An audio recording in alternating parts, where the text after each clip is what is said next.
Tense के topic को कुछ ही मिनटों में खत्म करने का प्रयास करते हैं। देखो जैसा कि आपको सभी को पता है टेंस का मतलब क्या होता है, जहाँ एक्शन का परिवर्तन होता है, जहाँ वर्ब का परिवर्तन होता है, उसी को हम लोग क्या बोलते हैं, टेंस बोलते हैं। तो आज हम लोग कुछ ही मिनटों में टेंस चार्ट को समझने वाले हैं। तो यहाँ पर हम लोग देख रहे हैं प्रेजेंट, पास्ट और फ्यूचर। जहां तक हम लोग प्रेजेंट की बात करेंगे, प्रेजेंट दैट इज है, पास्ट की बात करेंगे वहां आ जाएगा फ्यूचर यानी गा। प्रेजेंट में जो पहला टॉपिक है हम लोग को पढ़ना सिंपल प्रेजेंट, इसी को हम लोग प्रेजेंट इंडिफरेंट भी बोलते हैं। दूसरा टॉपिक सिंपल पास्ट और तीसरा क्या है, सिंपल फ्यूचर, है ना। चलिए, तो simple present, simple past, simple future, उसी तरह हम लोग कंटिन्यूअस में भी आ जाएंगे। तो प्रेजेंट कॉन्टिन्यूअस, पास्ट में past continuous and then future continuous. फिर present perfect, past perfect, future perfect, उसके बाद present perfect continuous, past perfect continuous और फ्यूचर परफेक्ट कंटिन्यूअस। तो एकदम आसान है, पहले आपको समझना क्या है, सेंटेंस को पहले समझ लो। जैसे पहला वाक्य, तुम अंग्रेजी बोलते हो। अगर सिंपली इसी वाक्य को पास्ट में लाना है तो बस आपको था का इस्तेमाल कर देना है। तुम अंग्रेजी बोलते हो, पास्ट में हो जाएगा तुम अंग्रेजी बोलते थे। अब जहां तक फ्यूचर की बात करेंगे वहां गागेगी का इस्तेमाल होगा। तो सिंपल फ्यूचर में हो जाएगा तुम अंग्रेजी बोलोगे। जैसे सीता चाय बनाती है तो यहाँ हो जाएगा सीता चाय बनाती थी, और फ्यूचर में हो जाएगा सीता चाय बनाएगी। जहां तक स्ट्रक्चर की बात है, हम पहले भी बता चुके हैं, टेंस का मतलब जहां वर्ब का परिवर्तन होता है, जहां एक्शन का परिवर्तन होता है। तो प्रेजेंट के लिए ग्रामर में दो वर्ब है, V1 और V5, है ना। टेंस में सब्जेक्ट ऑब्जेक्ट बदलता नहीं है, आगे सब्जेक्ट पीछे ऑब्जेक्ट सब में कॉमन रहने वाला है। अब V1 V5 की हम लोग बात करेंगे तो वर्ब 5 का मतलब होता है जिस वर्ब में एस होता है। अंग्रेजी में मैंने बताया है पर्सन के टॉपिक में कि चार लोग कमजोर होते हैं, ही, सी, इट, नाउन। उन चारों के साथ आपको V5 का प्रयोग करना है, बाकी आई, वी, यू के साथ आप V1 का प्रयोग करेंगे। जहां तक पास्ट की बात करेंगे, पास्ट के लिए ग्रामर ने सिर्फ एक वर्ब बनाया है, वो है V2। तो यहाँ पर आई हो, वी हो, यू हो, ही हो, सी हो, कोई भी पर्सन हो, आपको लगाना है V2 वर्ब का दूसरा फॉर्म इस्तेमाल करना है। चलिए तीसरा सेंटेंस देखते हैं, तुम अंग्रेजी बोलोगे। जहां तक फ्यूचर की बात करेंगे वहां पर हम लोग मॉडल वर्ब का इस्तेमाल करते हैं, शैल और विल। और मॉडल वर्ब को हमेशा अपने बगल में V1 चाहिए, इसलिए हम लोग शैल विल की बात क्या ले लेंगे, V1, उसके बाद ऑब्जेक्ट। अब जहां तक ट्रांसलेशन की बात करेंगे, तुम अंग्रेजी बोलते हो, सेंटेंस हो जाएगा सब्जेक्ट यानी कर्ता जो काम को करता है। तो यहाँ बोलने का काम तुम लोग कर रहे हो, तो सेंटेंस हो जाएगा यू, यू के साथ हम लोग को V1 का इस्तेमाल करना है। सेंटेंस हो जाएगा यू स्पीक, ऑब्जेक्ट क्या हो जाएगा, इंग्लिश। पास्ट की बात करेंगे तो यहाँ पर हम लोग को वर्ब का सेकंड फॉर्म इस्तेमाल करना है, तो स्पीक की जगह आपको स्पोक का इस्तेमाल करना है। सेंटेंस हो जाएगा you spoke English, you spoke English.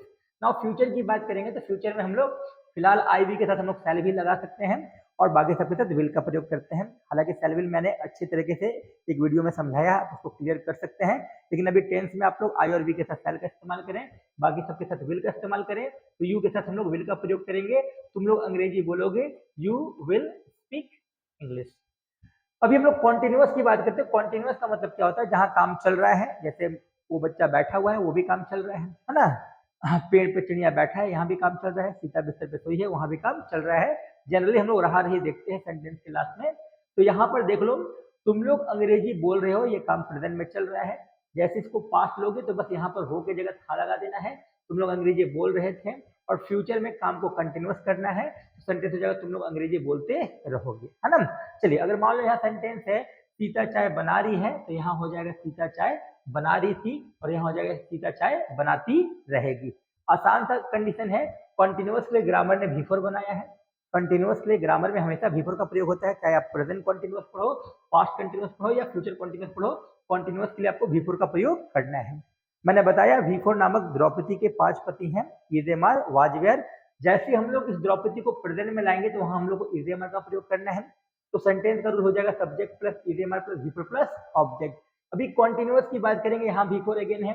अभी द्रौपदी जो है वो पास्ट में आई है, तो इजेमार का पास्ट क्या हो जाएगा, वाजवेयर। तो पास्ट कंटिन्यूअस का रूल हो जाएगा subject plus was were plus V4 plus object. Now अगर हम लोग फ्यूचर की बात करें तो फ्यूचर में भी कॉन्टिन्यूअस के लिए हम लोग को V4 का इस्तेमाल करना है, लेकिन यहाँ पर फ्यूचर जो है वो शैल है। शैल को अपने बगल में क्या चाहिए, V1 चाहिए। तो ध्यान क्या देना है, इजेमार वाजवेयर। इजेमार वाजवेयर का जो बेसिक फॉर्म होता है, जो फंडामेंटल फॉर्म होता है, जो V1 होता है, वो होता है बी। इजेमार वाजवेयर को बनाने वाला शब्द कौन है, बी। तो चूंकि हमको शैल को V1 देना है, तो यहाँ पर हम लोग को इजेमार वाजवेयर का V1 क्या ले लेना है, बी। अब रूल हो जाएगा subject plus shall plus be plus V4 plus object. तो अभी हम सेंटेंस को ट्रांसलेट करने वाले हैं। तुम अंग्रेजी बोल रहे हो, यू के साथ हम लोग को आर का इस्तेमाल करना है। यू आर स्पीक का V4 स्पीकिंग ING लगाना है, तो you are speaking English. Past की अगर हम लोग बात करें तो यू के साथ आपको वर का इस्तेमाल करना है। तो तुम लोग अंग्रेजी बोल रहे थे, सेंटेंस क्या हो जाएगा, यू वर स्पीकिंग इंग्लिश। तुम लोग अंग्रेजी बोल रहे थे, सेंटेंस हो जाएगा you were speaking English. Now future की बात करेंगे, तुम लोग अंग्रेजी बोलते रहोगे, यहाँ सेंटेंस हो जाएगा यू के साथ विल का प्रयोग करना है, you will be speaking English, है ना। तो यहाँ फ्यूचर का भी सेंटेंस कंप्लीट हो चुका है। नाउ प्रेजेंट परफेक्ट की बात करते हैं। परफेक्ट का मतलब होता है समाप्ति। तो प्रेजेंट परफेक्ट हो या पास्ट परफेक्ट हो या फ्यूचर परफेक्ट हो, तीनों जगह हम लोग समाप्ति को देखने वाले हैं। जैसे ये सेंटेंस जारी है, अभी समाप्त हम लोग कर चुके हैं, तुम अंग्रेजी बोल चुके हो यानी काम हो चुका है। तुम अंग्रेजी बोल चुके हो, अगर ये पास्ट में जाएगा तो बस हो के जगह क्या लगा देना है, थे। तुम अंग्रेजी बोल चुके थे, पास्ट परफेक्ट हो जाएगा। और फ्यूचर में हो जाएगा तुम अंग्रेजी बोल चुके होगे, यानी फ्यूचर में काम समाप्त हो जाएगा। ठीक है, चलिए तो अब इसको हम लोग रूल को देखते हैं। प्रेजेंट परफेक्ट परफेक्ट के लिए ग्रामर में क्या है, भीतरी। और भीतरी के बारे में मैंने बताया है कि भीतरी जो है एक ग्रामर की माँ है। इस माँ के 3 बच्चे हैं, हैव, हैज, हैड। आप इसको ओम जय जगदीश मान लो, अमर गबर एंथोनी मान लो। तो भीतरी जो है वो प्रेजेंट में आई है, तो यहाँ पर हम लोग को हैव और हैज का इस्तेमाल करना है। अब जहां तक हैव और हैज की बात करेंगे तो हैज अंग्रेजी में वही V5 है, तो इसका इस्तेमाल हम लोग को ही, सी, इट, नाउन के साथ करना है, जबकि हैव का इस्तेमाल आई वी यू दे के साथ, है ना। चलिए अभी अगेन पास्ट परफेक्ट में अगर हम लोग देखेंगे तो परफेक्ट यानी भीतरी। भीतरी नामक माँ के 3 बच्चे हैं, हैव, हैज, हैड। पास्ट में हम लोग को क्या करना है, हैव हैज का इस्तेमाल नहीं करना है, पास्ट में हमको इस्तेमाल करना है हैड का। और जैसे हम लोग फ्यूचर में आ जाएंगे तो फ्यूचर में सब्जेक्ट ऑब्जेक्ट कॉमन है, परफेक्ट के लिए हम लोग को भीतरी का इस्तेमाल करना है। और फ्यूचर क्या है, मॉडल वर्ब सैलबिल को इस्तेमाल करता है। सैलबिल को अपने बगल में क्या मांगता है, V1 मांगता है। तो आपको देखना है कि भीतरी इससे पहले क्या लिया, हैड, हैव और हैड, यानी भीतरी नामक माँ के 3 बच्चे हैव, हैज, हैड। आपको ढूंढना इन तीनों में V1 कौन है, तो V1 जो है वो हैव है। आपको यहाँ हैव का इस्तेमाल कर देना है। रूल हो जाएगा subject plus shall will plus have plus V three plus object. तो हम लोग चलो तीनों वाक्य को ट्रांसलेट करते हैं। तुम लोग अंग्रेजी बोल चुके हो, यू के साथ हैव का इस्तेमाल होता है। यू हैव स्पीक का मतलब स्पोकन, ऑब्जेक्ट हो जाएगा English. You have spoken English. Past में आ जाएंगे यू हैड स्पोकन इंग्लिश, और फ्यूचर में आ जाएगा you will have spoken English. Now present perfect continuous की बात करते हैं। तो परफेक्ट कॉन्टिन्यूअस का मतलब जहां टाइम का इस्तेमाल होता है। टाइम के लिए हम लोग प्रेजेंट और पास्ट में सिंस और फॉर का इस्तेमाल करते हैं। सिंस की बात करें तो सिंस जहां पर सर्टेन होता है, जो निश्चित होता है, जहां नाम होता है वहां हम लोग सिंस का प्रयोग करते हैं। जो अनिश्चित है, जहां नाम नहीं है, वहां हम लोग फोर का इस्तेमाल करते हैं। जैसे अगर मान लो हम बोले 1 बजे और 1 घंटा, नाम कौन है, निश्चित तौर पे 1 बजे नाम है, तो 1 बजे के साथ हम लोग सिंस लगाएंगे, 1 घंटा के साथ हम लोग फोर लगाएंगे। 1 दिन और सोमवार, निश्चित तौर पर सोमवार दिन का नाम है, तो सोमवार के साथ सिंस लगाएंगे और 1 दिन के साथ फोर लगाएंगे। 1 महीना और जनवरी, जनवरी में जनवरी नाम है, तो जनवरी के साथ सिंस लगाएंगे, 1 महीना के साथ फोर लगाएंगे। 1 साल और 2001, निश्चित तौर पे 2001 साल का नाम है, वहां सिंस लगाएंगे और फिर 1 साल से क्या लगाएंगे, फोर लगाएंगे। उसी तरह सुबह शाम दोपहर क्या फिक्स होता है, वहां हम लोग को सिंस का प्रयोग करना है। अभी यहाँ पर देख लो, इस सेंटेंस और इस सेंटेंस में ज्यादा का डिफरेंस नहीं है, बस हमने यहाँ टाइम के साथ से का इस्तेमाल कर दिया है। अभी मैंने बताया से मतलब सिंस और फोर। तो सेंटेंस है तुम लोग अंग्रेजी बोल रहे हो, बस मैंने यहाँ क्या लिख दिया, तुम लोग 6 बजे से अंग्रेजी बोल रहे हो। ये हो गया प्रेजेंट परफेक्ट कॉन्टिन्यूअस। पास्ट में सेम सेंटेंस रहेगा, बस आपको था का इस्तेमाल कर देना है, तुम या तुम लोग 6 बजे से अंग्रेजी बोल रहे थे। और जहां तक फ्यूचर की बात करें तो तुम लोग 6 बजे से या 6 बजे तक अंग्रेजी बोलते रहोगे। बस फ्यूचर में क्या ध्यान देना है, सिंस का प्रयोग नहीं होगा, बिकॉज फ्यूचर क्या है, निश्चित नहीं होता, कल्पना होता है। तो फ्यूचर परफेक्ट कंटिन्यूअस में आपको सिंस की जगह आपको फ्रॉम का इस्तेमाल करना है, फोर वहां इस्तेमाल आप कर सकते हैं। और कभी कभी फ्यूचर में तक का इस्तेमाल होता है, तो तक के लिए आपको टिल का इस्तेमाल करना है। तो फ्यूचर में आपको सिंस की जगह फ्रॉम, फोर और टिल का इस्तेमाल करना है। अगले साल इस समय तक के लिए next year by this time का भी आप इस्तेमाल कर सकते हैं। चलिए अब रूल की बात करते हैं। तो प्रेजेंट परफेक्ट कॉन्टिन्यूअस, ठीक है। चलो अच्छा पहले हिंदी समझ लेते ना। हाँ, हिंदी तो हम लोग लिख चुके थे। तुम 6 बजे से अंग्रेजी बोल रहे हो, तुम 6 बजे से अंग्रेजी बोल रहे थे, और तुम लोग 6 बजे से अंग्रेजी बोलते रहोगे। स्ट्रक्चर की बात करें, रूल की बात करें, तो कंटिन्यूअसली ग्रामर ने एक ही वर्ब बनाया है, V4। अभी हमने यहाँ V4 लिख दिया, लेकिन अब V4 को क्या चाहिए, अपने पहले is, am, are, was verb, लेकिन परफेक्ट क्या बोलता है, मुझे V3 दो, मुझे क्या दो, V3 दो। तो अब ध्यान कर देना, is, am, are, was verb का V3 क्या होता है। पहले मैंने बताया था is, am, are, was verb का जो मेन फॉर्म होता है वो बी होता है, तो बी का ही तीसरा रूप होता है बिन। तो ध्यान देना है, हर परफेक्ट कंटिन्यूअस में आपको V4 के बगल में बिन का प्रयोग करना है। हर परफेक्ट कंटिन्यूअस में आपको V4 के बगल में बिन का प्रयोग करना है। अभी आपने V4 के बगल में बिन का प्रयोग कर दिया, और बिन क्या है, V3 है, और प्रेजेंट में V3 के 2 बच्चे हैं, हैव और हैज, है ना। तो आपको यहाँ हैव हैज का प्रयोग कर देना है।